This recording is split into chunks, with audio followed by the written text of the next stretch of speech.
Hello friends, welcome to our channel. आप देख रहे हैं नेक्स्ट 9 लाइफ। मैं हूं आपके साथ आपका दोस्त आकाश। मेरे साथ बैठी है नरगिस और पिछले एपिसोड की सारी इंफॉर्मेशन लेकर फिर से आपके सामने हम हाजिर हो चुके हैं। बिग बॉस के पिछले एपिसोड में हमने बहुत कुछ देखा और बहुत इंटरेस्टिंग ये एपिसोड रहा। इस एपिसोड में कुछ ऐसी बातें हुई जो शायद किसी ने भी एक्सपेक्ट नहीं की थी।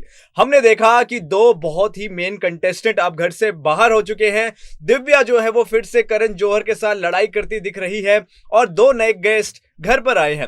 तो बहुत सारी इंफॉर्मेशन है, बहुत मस्ती है, बहुत मजाक है। चलिए शुरू करते हैं। सबसे पहले बात करते हैं जिनकी एविक्शन हो चुकी है, जो लोग घर से बाहर हो चुके हैं। अगर आप इस बारे में नहीं जानते तो आप सुन के हैरान हो जाएंगी। नरगिस हमें बताएगी, नरगिस कौन अभी बाहर हो गया घर से? देखिए, अक्षरा और मिलन गावा घर से बेघर हो चुके हैं और कल करण जौहर ने बताया कि इनको सबसे कम वोट मिले, जिसकी वजह से ये दोनों घर से बेघर हो चुके हैं। लेकिन जहां तक अगर मिलन गावा और अक्षरा की बात की जाए, अब उन्होंने गेम खेलना स्टार्ट किया था। मतलब जब उनका कनेक्शन टूटा था उसके बाद जब वो जुड़े एक दूसरे से, और अब मिलन गावा और अक्षरा बहुत अच्छे से गेम खेल रहे थे। लेकिन उसके बाद भी फैंस को शायद अक्षरा और मिलन की जोड़ी पसंद नहीं आ रही, जिसकी वजह से मिलन गावा और अक्षरा हो चुके हैं अब घर से बेघर।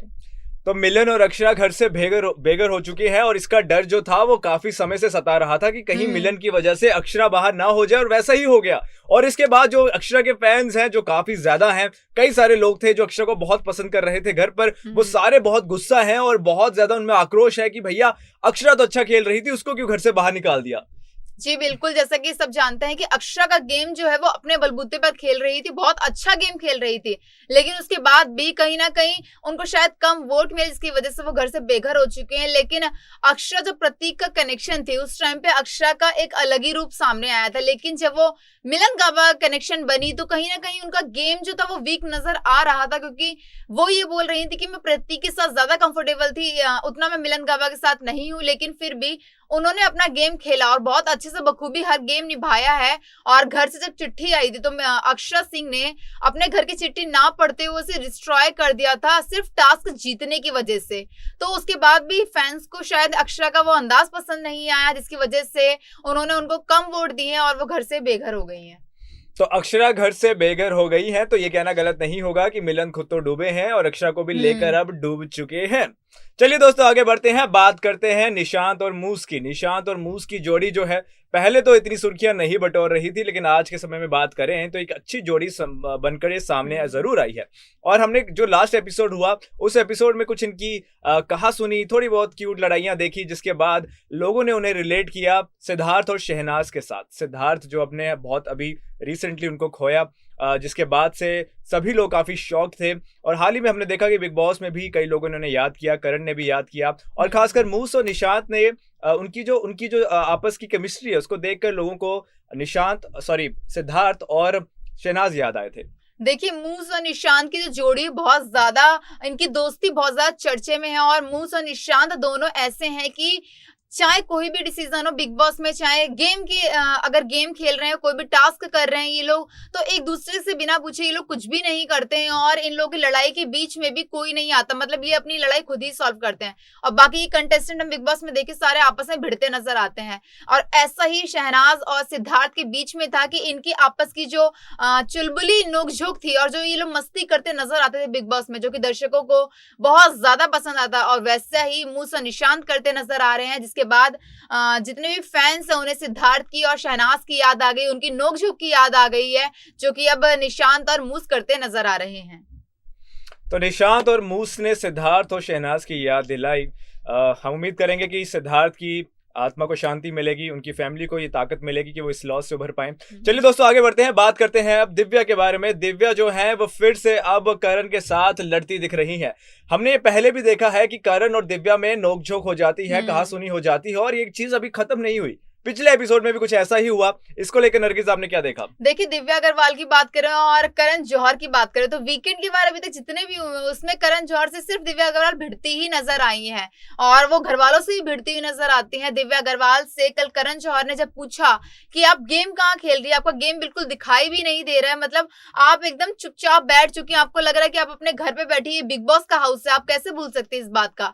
तो दिव्या अग्रवाल इस पर गुस्सा करते हुए करण जौहर से कहती नजर आती है कि मेरा कोई कनेक्शन कनेक्शन नहीं है और कहीं ना कहीं मैं वीक हो चुकी हूँ, क्योंकि जब मेरे पास कोई कनेक्शन नहीं है और सबके कनेक्शन है तो सब मुझे टारगेट करने की कोशिश करते हैं और कोई मेरी बात इतनी आसानी से नहीं सुनता। लेकिन फिर भी अभी तक मैंने अपने बल पर मैं इतना आगे बढ़ी हूँ और मैं उनकी माँ का जब खत आया तो उनकी माँ ने उन्हें शेरनी बोला था, तो उन्होंने बोला मैं शेरनी हूँ और अब मैं अकेले ही खेलती हुई नजर आऊंगी। इस पर कि करण जौहर बोल रहे आप शेरनी है लेकिन अब दिखाई नहीं दे रही बिल्कुल भी। तो जिसके बाद करण जौहर से वो दिव्या अग्रवाल भिड़ जाती हैं कि सर अभी तक मैं अपना गेम खुद ही खेलती हुई नजर आ रही हूँ, लेकिन आपको नहीं दिख रहा, वो आपकी गलती है।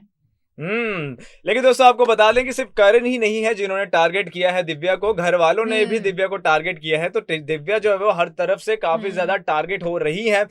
घर वालों से जब पूछा गया कि उनके हिसाब से कौन सा कंटेस्टेंट है जिनको वो नहीं चाहेंगे घर पर या जिनकी गेम अच्छी नहीं है, तो सबने एक ही आवाज में दिव्या का नाम लिया। इसको लेकर नरगिस आपने क्या देखा? देखिए दिव्या अग्रवाल की लड़ाई सबसे होती नजर आती है और दिव्या अग्रवाल के अगर दोस्तों की बात करें सिर्फ मिलन गाबा और अक्षा ही दिव्या अग्रवाल के इस वक्त दोस्त थे जिनसे उनकी दोस्ती की चर्चा हो रही थी। लेकिन अब अक्षरा और मिलन गाबा भी घर से बेघर हो चुके हैं, जिसके बाद दिव्या अग्रवाल बिल्कुल बेघर हो चुके हैं क्योंकि उनका जो कनेक्शन था जीशान, दिव्या अग्रवाल कल कहती नजर आई कि वो तो लड़ाई करके चला गया और मुझे अकेला छोड़ गया, क्योंकि दिव्या अग्रवाल का इस वक्त कोई भी कनेक्शन नहीं है और शमिता से दिव्या अग्रवाल की बनती नहीं है। और राकेश और शमिता राकेश से बोलती है कि वो दिव्या अग्रवाल से बात ना करे। बाकी मूस और निशांत की बात करें तो ये थोड़ा बहुत बोलते नजर आते हैं दिव्या अग्रवाल से।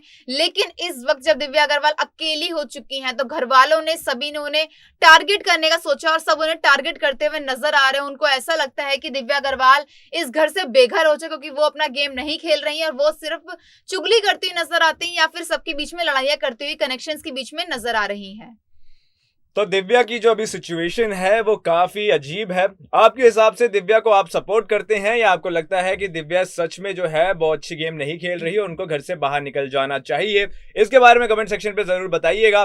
चलिए दोस्तों आगे बढ़ते हैं, अब बात करते हैं ऐसी जोड़ी की जो काफी सुर्खियां शुरू से ही बटोर रही है। बात करेंगे राकेश और शमिता की। तो राकेश और शमिता में जो प्यार है वो किसी से छुपा नहीं है, ये आपस में कई सारी ऐसी चीजें करते दिखते रहते हैं जिससे ये चीज तो कंफर्म है कि कुछ ना कुछ तो जरूर चल रहा है। लेकिन दोस्तों अब जो बात सामने आ रही है वो ये कि जो राकेश हैं वो कभी अपना दिमाग नहीं चलाते हैं और वो उंगलियों पर घूमते हैं शमिता के। जो शमिता उन्हें कहती है, जैसा कहती है वैसा ही राकेश करते हैं। तो ऐसा इल्जाम उन पर लगा है। इसको लेकर नरगिस आप क्या सोचते हैं? देखिए राकेश का ऐसा कहना है, जब करण जौहर ने कल यही बात उनसे बोली थी तो राकेश का ये कहना था कि मैं अपने जो भी डिसीजन है वो मैं खुद लेता हूँ, लेकिन हाँ कहीं ना कहीं मेरे जो बॉन्डिंग है उसके साथ, शमिता शेट्टी के साथ, वो एक अलग है। शायद वो मुझे बहुत ज्यादा समझती हैं, घर में उतना मुझे कोई नहीं समझता, जिसकी वजह से वो अगर मुझे कुछ समझाती हैं फिर मुझे बोलती हैं कि राकेश ऐसा तुम्हें करना चाहिए, तो मैं उनकी बात मान लेता हूँ। जिसके बाद घर वालों को ऐसा लगता है कि मैं खुद के डिसीजन नहीं लेता, मैं सिर्फ शमिता की बात मानता हूँ, लेकिन ऐसा बिल्कुल भी नहीं है। तो ऐसा नहीं है, ऐसा राकेश का कहना है। आपका क्या कहना है कि आपको लगता है कि राकेश जो हैं वो बहुत ज्यादा शमिता कर रहे हैं या वो अपना दिमाग भी लगा रहे हैं और अपने हिसाब से भी गेम खेलते हैं? हमें जरूर बताइएगा। चलिए दोस्तों अब जाते जाते आपको ये बताते चलते हैं कि घर पर कौन से दो नए गेस्ट हमने देखे और उसके बाद इस वीडियो को रैप अप करेंगे। तो नरगिस बताइए, हमने दो कौन से नए गेस्ट घर पर देखे? कल निक्की तंबोली की और रिवीना दिलेक की एंट्री हुई थी बिग बॉस में, जिसके बाद सभी घर वालों ने बहुत ज्यादा मस्ती की और निक्की तंबोली और रुबीना ने मिलकर के घर वालों को टास्क दिए थे, जो टास्क करने थे वो मस्ती भरे थे। तो निक्की तंबोली कहती नजर आई कि मुझे बिग बॉस में दोबारा एंट्री करने का मौका मिला और मुझे बहुत ज्यादा खुशी हो रही है बिग बॉस में आकर के और आप सभी से मिल करके। तो बहुत मस्ती और मजाक हुआ पिछले एपिसोड में। हमने बहुत कुछ देखा, कुछ नए लोग घर पर आए, कुछ पुराने लोग घर से चले गए। घर पे बहुत कुछ चल रहा है और ये जो शो है ये बहुत इंटरेस्टिंग होता जा रहा है। चलिए दोस्तों, ये थी आज की हमारी खास वीडियो जिसमें हमने आपके साथ पिछले एपिसोड की सारी इंफॉर्मेशन शेयर कर दी। उम्मीद करते हैं आपको ये वीडियो अच्छी लगी होगी, आपने एंजॉय किया होगा। अगर इस वीडियो को आपने एंजॉय किया तो कमेंट सेक्शन पे बताना नहीं भूलिएगा। इसके अलावा आपको पिछला एपिसोड कैसा लगा और अक्षरा के निकल जाने से आपका क्या विचार है ये भी हमें कमेंट सेक्शन पे जरूर बताइएगा। आज की इस वीडियो को यहीं खत्म करेंगे। मैं और नरगिस लेंगे आपसे विदा। मिलेंगे आपसे बहुत जल्दी, तब तक के लिए नमस्कार।